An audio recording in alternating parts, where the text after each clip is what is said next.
Mullaperiyar dam അത് പൊട്ടുവോ പൊട്ടുകരയോ, അതാണ് ഇപ്പോൾ ജനങ്ങളുടെ മനസ്സിൽ ചർച്ച.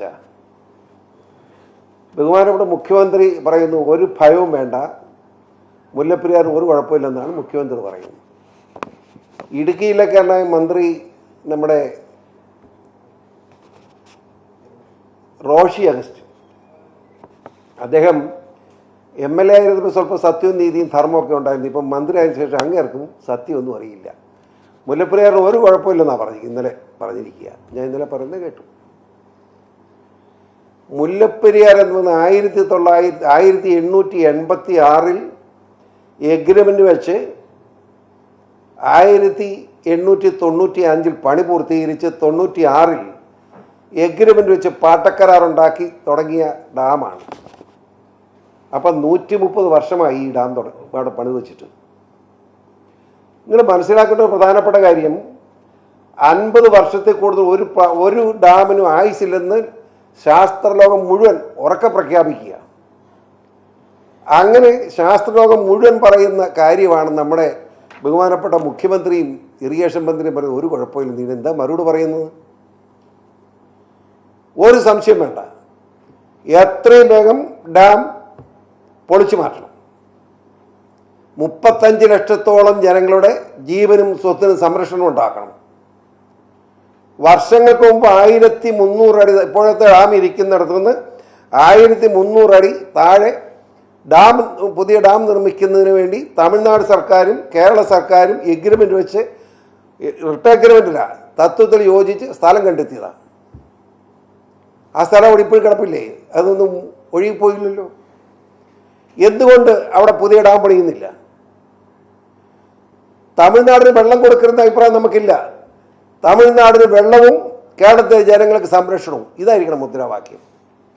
കാരണം തമിഴ്നാട്ടിലെ 3 ജില്ലയല്ല 5 ജില്ലകളിലെ ജനങ്ങളുടെ കൃഷിയും കുടിവെള്ളവും ഈ വെള്ളമാണ്. അതുകൊണ്ട് വെള്ളം കൊടുത്തേ തീരൂ, തമിഴ്നാടിന് വെള്ളം കൊടുത്തേ മതിയാവും.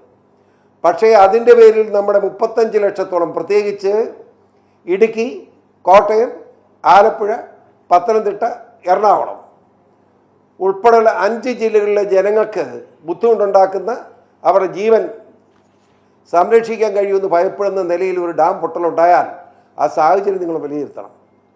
ഒരു കാരണവശാലും നമുക്ക് അംഗീകരിക്കാൻ പറ്റാത്ത നിലയാണ്. ഉടൻ ഒരു താമസം വേണ്ട, ഡാം സംബന്ധിച്ചൊരു തീരുമാനം എടുക്കണം. കോടതി പോയിരിക്കുന്ന കോടതിയുടെ കാര്യം മിണ്ടിയ ഉടനെ കേരള മുഖ്യമന്ത്രി കോടതി എന്നാണ് പറഞ്ഞത്. എന്തിന് കോടതി? സുപ്രീം കോടതി എന്തിന്? ബഹുമാനപ്പെട്ട കോടതിയെ സമീപിച്ചാൽ കോടതിയിൽ ഇടപെടലുണ്ടാവും. നമ്മുടെ കേരള സർക്കാരാണ് കോടതിയിലേക്ക് പോയത്, അവിടെയാണ് കോടതി ഇടപെടൽ വന്നത്. ഞാൻ ചോദിക്കും, ഇൻഡി സഖ്യം എന്ന് പറഞ്ഞ് ബായി എന്ന് പറഞ്ഞാണ് പിണറായി വിജയനും സ്റ്റാലിനും നടക്കുന്നത്, അല്ലേ? ഈ രണ്ടും ഒന്നാണല്ലോ. ഇൻഡി സഖ്യം അങ്ങനെയല്ലേ പറയുന്നത്? നേരെ രണ്ടും കൂടെ ഒരു മണിക്കൂർ കുത്തിയിരുന്ന് സംസാരിച്ച തീരാനുള്ള പ്രശ്നമല്ലേ ഉള്ളൂ. രണ്ടും കൂടെ ആലോചിക്കണം, ഉടനെ കുത്തിയിരുന്ന് ചർച്ച ചെയ്യണം. കേരളത്തിലെ ജനങ്ങളുടെ ജീവൻ സ്വത്തും സംരക്ഷിക്കണം, തമിഴ്നാടിന് വെള്ളം കൊടുക്കണം, അതിനനുസരിച്ചുള്ള തീരുമാനം ഉടൻ എടുക്കണം എന്നാണ് എനിക്ക് അഭ്യർത്ഥിക്കാനുള്ളത്. ഇതാണ് എനിക്ക് പറയാനുള്ളത്. ആ കാര്യമാണ് ഞാൻ നോട്ടിൽ നിങ്ങളോട് പറഞ്ഞിട്ടുള്ളത്. നിങ്ങളത് വായിച്ചു കാണും എന്ന് ഞാൻ പ്രതീക്ഷിച്ചു. വായിച്ചില്ലേ? ഇല്ലെങ്കിലും മനസ്സിരുത്തി വായിക്കണം. ഞാൻ ഒരു കാര്യം പറയാം. ഈ ഡാമിൻ്റെ കാര്യം പരിശോധിക്കാൻ വേണ്ടി 5 തവണ പെറ്റീഷൻ കമ്മിറ്റിയുടെ ചെയർമാൻ എന്ന നിലയിൽ ഞാൻ ഉൾപ്പെടെ, ഞാനെന്ന് പറയുമ്പം ആ കമ്മിറ്റിയിലുണ്ടായിരുന്ന ഒന്ന് CPM-ൻ്റെ MP ജയരായൻ, കണ്ണൂർ ജില്ലാ secretary, Augusthy KPC secretary Augusthy ഉൾപ്പെടെയുള്ള അതിപ്രഗത്ഭന്മാരായ MLA-മാരുൾപ്പെടെ വിവിധ രാഷ്ട്രീയ കക്ഷി നേതാക്കന്മാരുൾപ്പെടെയുള്ള പെറ്റീഷൻ കമ്മിറ്റി, ഞാനായിരുന്നു അതിൻ്റെ ചെയർമാൻ. 3 പ്രാവശ്യം പെറ്റീഷൻ കമ്മിറ്റി ചെയർമാൻ ഞാനായിരുന്നു. ആ കമ്മിറ്റി അടിസ്ഥാനത്തിൽ 5 പ്രാവശ്യം ഈ മുല്ലപ്പെരിയാർ സന്ദർശിച്ചിട്ടുണ്ട്. അവിടെ തമിഴ്നാടുകാരൻ മറ്റൊന്ന് പോലെ ചെയ്യാവുന്ന പോലെ നമ്മളെ ഉപദ്രവിക്കാനുള്ള പണികളെല്ലാം ചെയ്ത് കിട്ടുന്നുണ്ടായിരുന്നു. പക്ഷേ നമുക്ക് അത് അംഗീകരിച്ചു കൊടുക്കാൻ കഴിയില്ല. അതുകൊണ്ട് തീർച്ചയായും തമിഴ്നാട്, ഞാൻ ഒരു ചെറിയ ഉദാഹരണം പറയാം. ആദ്യം ഈ കമ്മിറ്റിയുടെ ചെയർമാൻ എന്നതിൽ ഞങ്ങൾ അവിടെ സന്ദർശിക്കുക. കുമ്പളി വരെ MLA-മാരെല്ലാം ഒരുമിച്ച് വന്ന് ബാക്കി ഞങ്ങൾ 2 പേർ, ആഗസ്തി ഞാനും മാത്രം സ്പീഡ് ബോട്ടിൽ വളരെ വേഗം ഈ ഡാം സെറ്റിച്ചു. ഞാൻ അവിടെ ചെല്ലുമ്പോൾ നമ്മുടെ തമിഴ്നാടിൻ്റെ IAS ഉദ്യോഗസ്ഥന്മാരും ചീഫ് എഞ്ചിനീയർ ഉൾപ്പെടെ മുഴുവൻ പേരും കാപ്പാത്തുക എന്ന് പറഞ്ഞ് ഇങ്ങനെ കരഞ്ഞുകൊണ്ടിരിക്കുക. അത് നമ്മുടെ മുമ്പിൽ ഉതിരിക്കരുത്, ഞങ്ങളെ ഉതിരി വെള്ളം തരണം. ഞാൻ പറഞ്ഞു നിങ്ങൾക്ക് വെള്ളം തരാൻ തന്നെയാണ് വന്നെങ്കിൽ വെള്ളം തരുന്നത്, പക്ഷെ ഞങ്ങളുടെ ജീവൻ വേണം എന്ന് ഞാൻ അവരോടും പറഞ്ഞു. പക്ഷേ ഞാൻ ചെയ്യുന്ന സമയത്ത് വേണം പെറ്റീഷൻ കമ്മിറ്റി ചെല്ലുമ്പോൾ ഒരു എഞ്ചിനീയർ, ഒരു സെക്ഷൻ ഓഫീസ് പോലും ഇതിനു വേണ്ടി നമ്മൾക്കില്ല. പോരെ, മുല്ലപ്പെരിയാറില്ല. മുല്ലപ്പെരിയാർ സെക്ഷനിലെന്ന് മാത്രമല്ല ഇറിഗേഷൻ ഡിപ്പാർട്ട്മെൻറ്റ് തിരിഞ്ഞു നോക്കിയിട്ടില്ല. ആ കമ്മിറ്റി റിപ്പോർട്ടിൻ്റെ അടിസ്ഥാനത്തിൽ ഒരു സെക്ഷൻ രൂപീകരിച്ചു. ഒരു AEയെയും 30 ഉദ്യോഗസ്ഥന്മാരെയും സ്റ്റാഫിനെയും നിയമിച്ചു. 6 മാസം കഴിഞ്ഞ് ഞാൻ പരിശോധിച്ചിട്ടും അവിടെ ഒരു ഉദ്യോഗസ്ഥനും ചെന്നിട്ടില്ല. വീണ്ടും കമ്മിറ്റി അവിടെ വിസിറ്റ് നടത്തി. ഗവൺമെൻറ് ശക്തമായ റിപ്പോർട്ട് വെച്ചു. നിയമസഭയിൽ ചർച്ചയായി. അപ്പോഴാണ് ഉദ്യോഗസ്ഥന്മാരെ ഒരു അസിസ്റ്റൻറ്റ് എക്സിക്യൂട്ടീവ് സബ് ഡിവിഷനാക്കി വെച്ചു. ഇപ്പോഴും കുമിളിയിലുണ്ട്, അവിടെ ഇല്ല. കുമിളി നിന്നിട്ട് കാര്യമുണ്ടോ? എങ്ങനെ ഉദ്യോഗസ്ഥന്മാർ അങ്ങോട്ട് പോകും? ഞാൻ ചോദിച്ചു. 3ാമത്തെ റിപ്പോർട്ട് ഞാൻ ചോദിച്ചത്, അത് നിറ്റേഷൻ കമ്മിറ്റി റിപ്പോർട്ട് എടുത്താൽ നിങ്ങൾക്ക് കിട്ടും. ഞാൻ കൊണ്ടുവരാൻ പറ്റിയില്ല, ഇതിലുണ്ടല്ല. ഒന്ന് ആലോചിച്ച്. എൻ്റെ കാലത്തിന് ശേഷം ശ്രീ ഉണ്ണിയാടൻ ആ കമ്മിറ്റിയുടെ ചെയർമാനാണ്. ഉണ്ണിയാടൻ റിപ്പോർട്ടുമുണ്ട്. ഈ ഡാം വളരെ അപകടകരമാണ്, എത്രയും പൊളിച്ചു നീക്കണം, പുതിയ ഡാം പണിയണമെന്ന് ഉണ്ണിയാടൻ കമ്മിറ്റി റിപ്പോർട്ടുണ്ട്. അത് കഴിഞ്ഞ് പെറ്റീഷൻ കമ്മിറ്റി ചെയർമാനായ നമ്മുടെ മോൻസ് ജോസഫാണ്. മോൻസിൻ്റെ കമ്മിറ്റി റിപ്പോർട്ടിലും ഇത് തന്നെ പറഞ്ഞിരിക്കുകയാണ്. ഇതൊക്കെ അതീതമായി മന്ത്രിമാരുൾപ്പെടെ ഒരു വലിയ സെലക്ട് കമ്മിറ്റി വെച്ചോളെ, ഒരു പ്രത്യേക കമ്മിറ്റി. ആ കമ്മിറ്റിയും ഡാം അപകടകരമായ സ്ഥിതിയിലാണ് എന്ന് സൂചിപ്പിച്ചിരിക്കുക. ആ നിലയ്ക്ക് ഇനി എന്തിനാ വെച്ചുകൊണ്ടിരിക്കുന്നത്? വളരെ വേഗം ആ ഡാം പൊളിച്ചു മാറ്റണം. ജനങ്ങളുടെ ഭീതി എങ്ങനെ കിടന്നുറങ്ങുന്നത്? ഒരു മനുഷ്യർ കിടന്നുറങ്ങാൻ പറ്റാത്ത ഗതിയായില്ലേ? നിങ്ങൾക്കറിയാം, ഒരു ചെറിയ ഉദാഹരണം പറഞ്ഞേക്കാം. പുറത്ത് പറയാൻ പാടില്ലാത്ത പക്ഷെ പറയുക. നമ്മുടെ ഇടുക്കി ഡാം പൊട്ടിയാൽ ഒറ്റയെണ്ണ പറയുന്നു, ബാക്കി മുഴുവൻ പറഞ്ഞാൽ കുഴപ്പമാണ്. മുല്ലപ്പെരിയാർ ഡാം പൊട്ടിയാൽ വണ്ടിപ്പെരിയാറിൽ വെള്ളം വരുന്ന ആ സമയത്തിനുള്ളിൽ മുണ്ടക്കയത്ത് വെള്ളം എത്തി തകർന്നിരിക്കും. മതിയോ? നമുക്ക് ന്യായമായി ജനങ്ങളുടെ മുമ്പിൽ ഒന്നും പറയാനില്ല. ജനം ചോദിച്ച് എന്തുകൊണ്ട് ഇത് പണിയുന്നില്ല എന്ന് വെച്ചാൽ പണിയാൻ ഒന്നുമില്ല. അതായത് നിങ്ങൾ നോട്ടൊന്ന് വായിക്കുമ്പോൾ നിങ്ങൾക്ക് മനസ്സിലായി. ഏകദേശം കള്ളം വെച്ചിട്ടുണ്ട്. 8000 ഏക്കർ സ്ഥലമാണ്. അനുബന്ധമായിട്ട് 100 ഏക്കർ കൂടെ കൊടുത്തിരിക്കുന്നത്. ഇതിന് 1 ഏക്കറിൻ്റെ പാട്ടം എത്രയാണ്? 5 രൂപ. മതിയോ? 1970 ആണ് ആ പാട്ടക്കരാറൊന്ന് പുതുക്കിയതിന് മുമ്പ് മിണ്ടിയിട്ടില്ല. പുതുക്കിയപ്പോൾ എന്താ ഇതെന്നറിയാം, അതും തെറ്റായിപ്പോയി. അതിനകത്ത് ഏക്കറിന് 30 രൂപ, 5 നല്ല 30 രൂപ ആക്കി. അത് മതിയോ? ഏറ്റവും പ്രധാനപ്പെട്ട കാര്യം, ഈ വെള്ളം ഉപയോഗിച്ച് വൈദ്യുതി ഉണ്ടാക്കാൻ പാടില്ല എന്ന് വളരെ വ്യക്തമായ നിർദ്ദേശം ഉണ്ടായിരുന്നു. ആ വെള്ളം ഉണ്ടാക്കുന്നതിനൊരു തർക്കം ഉണ്ടായപ്പോൾ അവിടെ ഒരു അമ്പയർ നിശ്ചയിച്ചു. ആ അമ്പയറുടെ വിധി വന്നു, ഒരു കാരണവശാലും ഈ വെള്ളം ഉപയോഗിച്ച് വൈദ്യുതി ഉപയോഗിക്കാൻ തമിഴ്നാടിന് അധികാരമില്ല എന്ന് പറഞ്ഞു. പക്ഷേ അധികാരമില്ല എന്ന് പറഞ്ഞെങ്കിലും തമിഴ്നാട് വെള്ളം വൈദ്യുതി ഉണ്ടാക്കിക്കൊണ്ടിരുന്നു. രസമല്ല, നമ്മൾ അത്യാവശ്യം തമിഴ്നാടിൽ നിന്ന് വൈദ്യുതി ഇങ്ങോട്ട് വാങ്ങും. ആ കൊടുക്കുന്ന വില നമ്മുടെ വെള്ളം ഉപയോഗിച്ചുണ്ടാക്കുന്ന വൈദ്യുതിക്ക് നമുക്ക് കിട്ടണ്ടേ? തരുന്നില്ല. അത് സൗജന്യമാണ്. 70 നമ്മുടെ മുഖ്യമന്ത്രി ഒപ്പിട്ട് കൊടുത്തപ്പോൾ 54 മുതൽ മുൻകാല പ്രാബല്യം കൂടി കെടുത്തിച്ചു. കുഴപ്പമല്ലോ ഉണ്ടോ? ഒന്ന് ആലോചിച്ച്, ലോകത്ത് അങ്ങനെ ഇടപാടുണ്ടോ? 54 മുതൽ ഉൽപ്പാദിപ്പിച്ച വൈദ്യുതിയും ഞങ്ങൾ സമ്മതിച്ചിരിക്കുന്നു. ഫ്രീ ആയിട്ട് വൈദ്യുതി ഉണ്ടാക്കാൻ അനുവദിച്ചിരിക്കുന്നു. അതുവരെ വൈദ്യുതി ഉണ്ടാക്കാൻ അനുവാദമില്ലായിരുന്നു. അപ്പോൾ വലിയ കടുങ്കയാണ് നടന്നിട്ടുള്ളത്. ഇത് ഒരു തമിഴ്നാടിൻ്റെ കടന്നുകയറ്റവും കൊള്ളത്തരവുമാണ്. കൊള്ളക്കാരെ പോലെയാണ് തമിഴ്നാട് നമ്മോട് പെരുമാറുന്നത്. ഇത് അനുവദിച്ചു കൊടുക്കാൻ കഴിയില്ല. മുഖ്യമന്ത്രി പിണറായി വിജയൻ വളരെയേറെ സൗഹൃദത്തിലാണ് സ്റ്റാലിനുമായിട്ട് ഇന്ത്യ സഖ്യമാണെന്നറിയുന്നു. അതുകൊണ്ട് ഉടൻ തന്നെ ഇന്ത്യ സഖ്യം ഇടപെടണം, എന്നിട്ട് പ്രശ്നം പരിഹരിക്കണം. ഏതായാലും ഈ വിഷയം, ഈയിനം കാര്യങ്ങൾ ഞാൻ നോക്കിയിട്ട് ഇപ്പോൾ ആകെ ജനങ്ങൾക്ക് രക്ഷ എവിടെയാണ് ഉള്ളത്? ആകെ മോദിജിയിൽ മാത്രമാണ് രക്ഷ കാണുന്നത്. വേറെ എവിടെ ചെന്നാലും പോക്കാം. നമ്മുടെ വയനാട് കണ്ടില്ലേ?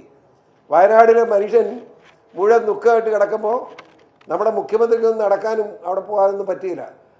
രോഗികൾ കിടക്കുന്നിടത്ത് വെച്ച് പുറത്ത് നിന്നിച്ച് ചോദിച്ചു, രോഗികളൊക്കെ കിടപ്പുണ്ടല്ലെന്ന് പറഞ്ഞ് പോലീസ് സ്ഥലം വിട്ടു.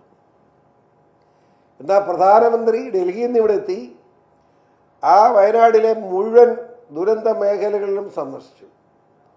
എന്ന് മാത്രമല്ല, ആരും കടന്നു ചെല്ലാത്ത ദുരന്ത മേഖലയിലേക്കും പിണറായിക്ക് പോലും ചിന്തിക്കാൻ കഴിയാത്ത നിലയിൽ ബഹുമാനപ്പെട്ട മോദിജി കടന്നു ചെന്നു. എന്നിട്ടോ അദ്ദേഹം പോയപ്പോൾ എന്താ പറഞ്ഞത്? പണം ഒരു പ്രശ്നമല്ല, ഇവിടെയുള്ള ആളുകൾക്ക് പുനരധിവാസം കൊടുക്കാൻ ആവശ്യമുള്ള പണം നൽകാൻ തയ്യാറാണ് എന്ന് പറഞ്ഞിട്ട് അദ്ദേഹം പോയി. ഉടനെ നമ്മുടെ മുഖ്യമന്ത്രി അതാ സ്വഭാവം മനസ്സിലുണ്ട്. ഉടനെ അദ്ദേഹത്തിൻ്റെ ഡിമാൻഡ് ഒരു 2000 കോടി രൂപയ്ക്ക് എന്നേക്കാൻ മതിയോ? 2000 കോടി എന്നേക്കാൻ കാശ് കൊടുക്കാമെന്ന് പറയും. എന്തിനാ 2000 ചോദിക്കണ്ടേ, പറയണ്ടേ? കേന്ദ്രത്തിൽ പ്രധാനമന്ത്രിയും ഓഫീസ് ചോദിച്ചു, കണക്ക് തരാൻ പറഞ്ഞു. കണക്ക് തന്നേരെ രൂപ തന്നേക്കാന്ന് ഇപ്പോഴും കണക്ക് കൊടുത്തിട്ടില്ല. ഈ നിലയിൽ കേരളം അധപ്പതിച്ചു എന്ന് പറയാതിരിക്കാൻ പറ്റില്ല. ഈ വിഷയത്തിലും മുല്ലപ്പെരിയാറിലെ 35 ലക്ഷത്തോളം വരുന്ന ഞങ്ങളുടെ ജീവൻ്റെയും സ്വത്തിൻ്റെയും പ്രശ്നമാണ്. ഇതും ശക്തമായി പ്രധാനമന്ത്രിയുടെയും കേന്ദ്ര ഗവൺമെൻറ്റിനെ ശ്രദ്ധപ്പെടുത്തും എന്ന് മാത്രമാണ് എനിക്ക് പറയാനുള്ളത്. അതായത് ഈ സുർക്കി എന്ന് പറയുന്നത് കുമ്മായവും ഒരു പശയും ചേർത്തുണ്ടാക്കുന്ന ഒരു മിശ്രിതമാണ്. ഇവിടെ ഇപ്പോൾ നമ്മുടെ സുർക്കിയോട്ട് പണിത ഡാമായത്. ഈ ഡാമിൽ ഒരു ദിവസം 30 ടൺ സുർക്കിയാണ് ഒഴുകിപ്പോകുന്നത്. അതായത് ഈ ഡാമിനിടയ്ക്കൂടെ ഈ കല്ലിനിടയ്ക്കൂടെ ഒന്നിച്ച് ഒഴുകി പൊക്കോണ്ടിരിക്കുക. ഞാൻ അതിൻ്റെ അടിയിൽ ഇറങ്ങിയിട്ടുണ്ട്, അതുകൊണ്ടാണ് പറഞ്ഞത്. അങ്ങനെ പൊക്കോണ്ടിരിക്കുക. അപ്പോൾ അത്രയും അവർക്ക് കണക്കാക്കി 30 ടൺ സുർക്കി ഒഴുകുന്നുണ്ടെന്ന്. ആ 30 ടണ്ണിന് തുല്യമായിട്ട് സുർക്കി അത് ഗാലറി ഉണ്ട്, അവർ അടിച്ച് കയറ്റിക്കൊണ്ടിരിക്കുക. അതുകൊണ്ടാണ് ഇപ്പോൾ പിടിച്ചു നിൽക്കുന്നത്. ഇതിന് മുമ്പ് പോയേനെ ഇത് ഇത്രയും വിഷമിക്കണം. ഒരു പുതിയ ഡാമങ്ങ് കൊടുത്താൽ പോരെ. പൊട്ടും എന്ന് പറഞ്ഞു. പൊട്ടും ഒറ്റയാണ് മതിയെന്ന്. ഒരു ഡാമിൻ്റെ ആയുസ് 50 വർഷം എന്ന് ശാസ്ത്രലോകം മുഴുവൻ പറഞ്ഞിരിക്കുമ്പോൾ 130 വർഷം പഴക്കമുള്ള ഈ കുന്തം പിന്നെ എന്തിനാണ് അവിടെ വെച്ചുകൊണ്ടിരിക്കുന്നത്? ഇത് മാറ്റി പുതിയ ഡാം പണിയാൻ പാടില്ലേ? പൊട്ടും എന്ന് പറഞ്ഞാൽ പൊട്ടിയില്ലാന്ന്. പൊട്ടിക്കഴിഞ്ഞാൽ എന്ത് ഉത്തരം പറയും? ഈ 35 ലക്ഷം ജനങ്ങളുടെ ജീവൻ്റെ സ്വത്തിൻ്റെ ഉത്തരവാദിത്വം നമ്മൾ ആർക്കെങ്കിലും ഏൽക്കാൻ പറ്റുമോ? അതാണ് ഇവിടെ ചോദ്യം. ആര് തേക്കും? 35 ലക്ഷം ജനം. ഞാൻ പറയാം, പന്തളം ഉൾപ്പെടെ, ചെങ്ങന്നൂർ ഉൾപ്പെടെ, ആലപ്പുഴ ഉൾപ്പെടെ കാണുകയില്ല. ഒന്ന് ആലോചിച്ച് അവിടെ പോയി നിൽക്കുന്നു.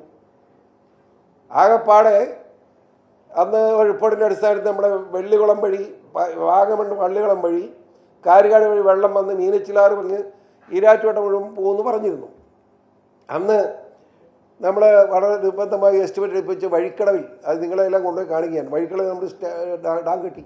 അന്ന് കുറേ പേര്, കുറേ കുശുമ്പന്മാർ പറഞ്ഞു, ഈ കോട്ടയത്തിൽ കിട്ടേണ്ട വെള്ളം, ഈരാറ്റുപേട്ട കിട്ടേണ്ട വെള്ളം PCOR ഇത് ഇടുക്കിക്കാർക്ക് കൊടുക്കുന്നത്. ഇപ്പോൾ അതിനെല്ലാം സൂക്കട് തീർന്നിട്ടാണ് പറച്ചിൽ. ഓരോന്ന് നോക്കിക്കണ്ട് ചെയ്യണ്ടേ? തമിഴ്നാട്ടിലെ ജനങ്ങൾ ആവശ്യം അവർക്ക് വെള്ളമാണ്. ആ വെള്ളം അവർക്ക് കൊടുക്കണം. സംശയമുണ്ടോ? നമ്മുടെ പ്രശ്നം തന്നെ, നമ്മുടെ ജീവൻ വേണം. പുതിയ ഡാം പണിയണം, ഇത് പൊളിച്ചു കളയണം, അത്രേ ഉള്ളൂ. അതിന് ആർക്കും തർക്കമില്ല. അവിടെ കടൽ 1300 താഴെ സ്ഥലം കണ്ടെത്തിയതല്ലേ, എന്തുകൊണ്ടത് പണിയുന്നില്ല? അത് പണി വെച്ചാൽ മതി, പ്രശ്നം തീർന്നു. തമിഴ്നാട് എതിർക്കുന്നത് നമ്മളതിലെ ഗുണവധികാരമാണ്. എന്തിനാണ് തമിഴ്നാടിനെ കുറ്റം പറയുന്നത്? തമിഴ്നാട് അപ്രൂവ് ചെയ്താലുള്ള 1300 താഴെ ഈ സ്ഥലം കണ്ടെത്തിയത്. അപ്പോൾ അന്ന് എന്താ പറ്റിയത്? ഇതൊക്കെ കോടികളുടെ കൈമാറ്റമല്ലേ മക്കളെ. അതിനെപ്പറ്റി ഞാൻ വിശദീകരിച്ച് പറയുന്നില്ല. ഞാൻ ഈ ഒരു നല്ല ഒരു സന്ദേശം ഇരിക്കുമ്പോൾ ആരെയും മോശക്കാരനാക്കാൻ ആഗ്രഹിക്കുക, അതുകൊണ്ടാണ് പറയാത്തത്. അല്ല കൂടുതൽ പറയേണ്ടി വരും. നമ്മുടെ കാർബൺ ക്രെഡിറ്റ് ഫണ്ട് ഉൾപ്പെടെയല്ലേ ഇറങ്ങുന്നത്. ഇതൊക്കെ എവിടെ പോയി നിൽക്കും ഇത്? 5 പ്രാവശ്യം മുല്ലപ്പെരിയാർ സന്ദർശിച്ചവൻ, മനസ്സിലായില്ലേ? നിങ്ങൾ അറിഞ്ഞില്ല, പറഞ്ഞു തരാം. അവിടെ വെള്ളം 107 അടിയിൽ നിന്ന് എഴുതി വെച്ചിരിക്കുക. ഞാൻ ചെല്ലുമ്പോൾ എനിക്കൊരു സംശയം 107 അടിയാണോ എന്ന്. ഞാൻ മിണ്ടാതെ പോകുന്നു. ഇവിടെ നിന്ന് നേവിയിൽ നിന്ന് മുങ്ങവിദഗ്ധരെ വരാൻ പറഞ്ഞു അടുത്ത കമ്മിറ്റിക്ക്. അവരെ ഉദ്യോഗസ്ഥരെ വരുത്തിയിട്ട് നേവി ഉദ്യോഗസ്ഥന്മാരോട് വീണ്ടും പോയി. ഞാൻ അവിടെ അറിയാമോ, അവിടെ പോയി എന്ന് മുങ്ങി എടുത്തോളാം, കണക്കെടുത്തോളാൻ പറഞ്ഞു. ഞാൻ നിൽക്കുക ബസ് ഈ ബോട്ടയിൽ, ഇറങ്ങാതിരിക്കാൻ പറ്റുമാർക്ക്. മുങ്ങവിദഗ്ധ അവരെ സാധനയിലോട്ടുണ്ട് ഇറങ്ങി. അയച്ച് അവർ കൊണ്ടുവന്ന് ഇപ്പോൾ അത് നൂല നോക്കിയപ്പോൾ 3 മീറ്റർ സിറ്റാണ്, ചെളിയാണ്. അതിൻ്റെ മുകളിൽ 107 കറക്റ്റാണ്. മനസ്സിലായോ? അപ്പോൾ ആ 3 മീറ്റർ ഒന്ന് കൂട്ടിക്ക് ചെളി. അതാണ് ഞാൻ നോക്കി, ഇതെല്ലാം ബുദ്ധിമുട്ടി തന്നെ നോക്കി പഠിച്ചിട്ടാണ് ഇതൊക്കെ പറയുന്നത്. പിന്നെ ഞാൻ മിണ്ടാതിരുന്ന കുറച്ച് നാളായിട്ട്. എന്നാ പറയണം, നമ്മൾ എന്ത് ഇടപെടുന്നുകൊണ്ട് മിണ്ടാതിരുന്നതാണ്. ഇതിപ്പം സഹിക്കാൻ പറ്റാത്ത നിലയിൽ എത്തിപ്പോയി, അതുകൊണ്ട് പറഞ്ഞതാണ്.